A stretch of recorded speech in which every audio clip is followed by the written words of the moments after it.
ನಮಸ್ಕಾರ ಕರ್ನಾಟಕ ಜನತೆಗೆ. ರಾತ್ರಿ 12:30 ಆಗಿದ್ದೆ ನಾನು ಈ ವಿಡಿಯೋ ಮಾಡೋದೊಂದು ದೊಡ್ಡ ಕಾರಣ ಇದೆ.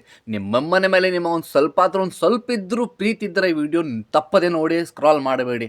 ಒಂದು ಹಡ್ದವನ ಮೇಲೆ ಒಂದು ಮಗಳಾಗಿ ಅವ್ವನ ಮೇಲೆ ಚಪ್ಲಿ ಬಡಿತಾ ಇದ್ದಾಳೆ. ಅದಕ್ಕೆ ಏನು ಕಾರಣ ಇರಬೇಕು, ಏನು ಕಾರಣ ಇಲ್ಲ ನನಗೂ ಗೊತ್ತಿಲ್ಲ. ಆದರೆ ಈ ವಿಡಿಯೋನ ಸ್ಕ್ರಾಲ್ ಮಾಡದೆ ನೋಡಿ, ಆಮೇಲೆ ಮಾತಾಡೋಣ ದಯವಿಟ್ಟು. ಅಲ್ಲ ನಿಮಗೆ ಗೊತ್ತಿಲ್ಲ.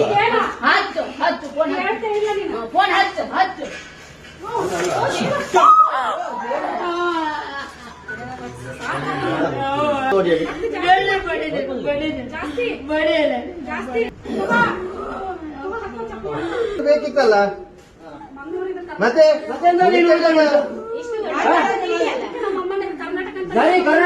ಕರ್ನಾಟಕದಲ್ಲಿ ಮಾತನಾಡಿ, ಇನ್ನು ಊರಲ್ಲಿ ಮಾತನಾಡಿ, ಗೊತ್ತಾಯ್ತಲ್ಲ?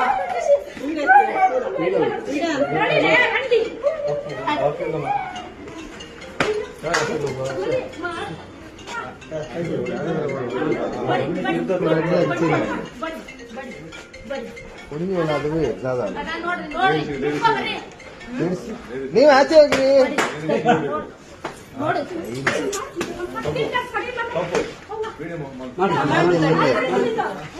ಬಣ್ಣ ಕೊಡ್ದು ಬಿಡುತ್ತೆ ಮನೆ ದಾದಾಪುರ ಮಾಡ್ಬೇಕು. ಅದೇ ಎಂದಿನ ಮಲ್ಪು ನಮ್ಮ ಮಾಡ್ಕೊಂಡ ಕೇಳ್ತಾರೆ.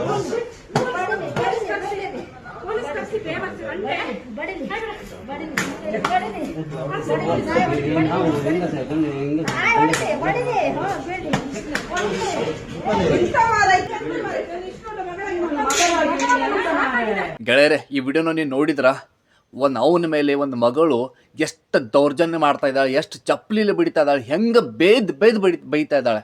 ಎಷ್ಟು ದುರಹಂಕಾರ ಇರಬೇಕು ಒಂದು ಮಗಳಿಗೆ. ನಾನಂತೀನಿ ಆ ಮಗಳೇ ಅಲ್ಲ, ದೆವ್ವಾಗಿ ಹುಟ್ಟಬೇಕಾಗಿತ್ತು, ರಾಕ್ಷಸ ಆಗಿ ಹುಟ್ಟಬೇಕಾಗಿತ್ತು. ಅಕ್ಕಿಗೆ 4 ಮಂದಿಯಲ್ಲಿ ನಿತ್ತು ಚಪ್ಪಲಿಲಿ ನಾವು ಬಡ್ದು ತಲೆ ಮುಂಡಾಯಿಸಬೇಕು. ಅವಾಗೆ ಇಂಥ ಮಗಳುಗಳನ್ನು, ಇಂಥ ಹುಡುಗಿಯರನ್ನ, ಇಂಥ ನಾಲಾಯಕ ನೀಚ ಹೆಂಗಸರನ್ನ ಬುದ್ಧಿ ಬರುತ್ತೆ. ಕತ್ತಿ ಮೇಲೆ ಮೆರವಣಿಗೆ ಮಾಡಿದ್ರು ನನ್ನ ಮನಸ್ಸಿಗೆ ಸಮಾಧಾನ ಅಲ್ಲ ಗೆಳೆಯರೆ. ಈಗ ನಿಜ ಹೇಳ್ತೀನಿ, ನನ್ನ ಹೊಟ್ಟೆಯಲ್ಲಿ ಬೆಂಕಿ ಬಿಟ್ಟದಾಗಿದೆ. ಆ್ಯಕ್ಚುಲಿ ನಾನು ಮಾತಾಡ್ಲಿಕ್ಕೆ ನನಗೆ ಅಷ್ಟು ಸಿಟ್ಟು ಬರ್ತಾಯಿದೆ. ಆದರೆ ನಾನು ಈ ವಿಡಿಯೋ ಯಾಕೆ ಮಾಡ್ತಾಯಿದ್ದೆ ಅಂದರೆ ನಿಮಗೂ ಗೊತ್ತಾಗಬೇಕು. ನಿಮ್ಮ ಅಮ್ಮನ ಮೇಲೆ ನಿಮ್ಗೆ ಪ್ರೀತಿ ಇದ್ದರೆ ಗೆಳೆಯರೆ, ಆ ಅವ್ವನಿಗೋಸ್ಕರ ದಯವಿಟ್ಟು ಭಾಳಷ್ಟು ಈ ವಿಡಿಯೋನ ಶೇರ್ ಮಾಡಿ. ಮತ್ತು ಅಕ್ಕಿಗೆ ನಾವೆಲ್ಲರೂ ಕೂಡಿ ಶಿಕ್ಷಣ ಕೊಡಿಸೋಣ. ನನಗೆ ಆ್ಯಕ್ಚುಲಿ ಕನ್ನಡ ಹೆಚ್ಚು ಮಾತಾಡೋಕ್ಕೆ ಬರೋಂಗಿಲ್ಲ, ಆದರೂ ನಾನು ಈ ವಿಡಿಯೋ ಮಾಡ್ತಾಯಿದ್ದೀನಿ. ದಯವಿಟ್ಟು ಈ ವಿಡಿಯೋನ ಶೇರ್ ಮಾಡಿ. ಯಾಕಂದರೆ ಆ ಹುಡುಗಿಗೆ ಶಿಕ್ಷೆ ಸಿಗಲೇಬೇಕು. ಒಂದು ಮುದುಕಿ ಮೇಲೆ ದೌರ್ಜನ್ಯ ಮಾಡ್ತಾ ಇದ್ದಲ್ಲಿ, ಚಪ್ಪಲಿಲಿ ಬಿಡ್ತಾ ಇದ್ದಾರೆ ಅಂದರೆ ನಮ್ಮವ್ವಾಗ ಬಡ್ದಂಗೆ. ಒಂದು ಹೆಂಗಸ ಮೇಲೆ ತನ್ನದ ಆದ ಅವನ ಮೇಲೆ ಬಡಿತಾ ಇದ್ದಾಳೆ ಅಂದ್ರೆ ನಾಚಿಗೆ ಬರಬೇಕು ಈ ಹುಡುಗಿನ. ಗೆಳೆಯರು, ನಿಮ್ಮ ಮನಸ್ಸದಾಗ ಎಷ್ಟಿತ್ಲ ಅಷ್ಟು ಕಮ್ಮಿಡ್ದ ಬೈರಿಕಿನ ಈ ಹುಡುಗಿನ. ಮತ್ತು ಆದಷ್ಟು ಮಟ್ಟಿಗೆ ಶೇರ್ ಮಾಡಿರಿ. ಇಂಥ ಹುಡುಗಿರನ್ನ ಗೊತ್ತಾಗಬೇಕು, ಇಂಥ ಹೆಣ್ಮಕ್ಳು ಗೊತ್ತಾಗಬೇಕು ಏನು ಮಾಡಿರಿ ಏನು ಹಾಕಿತ್ತು ಅಂತ. ಮತ್ತು ಆ ವಿಡಿಯೋನ ಮಾಡ್ತಾ ಇದ್ದಾರಲ್ಲ ನಾಚಿಗಿಡಿ ಸುಳಿ ಮಕ್ಕಳು, ಅವ್ರಿಗೆ ಗೊತ್ತಾಗಬೇಕು ಏನಂತ.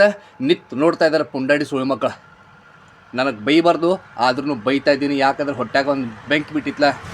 ಗೆಳೆಯರೆ, ನಿಮ್ಮ ಅಮ್ಮನ ಮೇಲೆ ನೀವು ಪ್ರೀತಿ ಇದ್ದರೆ ಇದು ಆದಷ್ಟು ಮಟ್ಟಿಗೆ ಶೇರ್ ಮಾಡಿರಿ.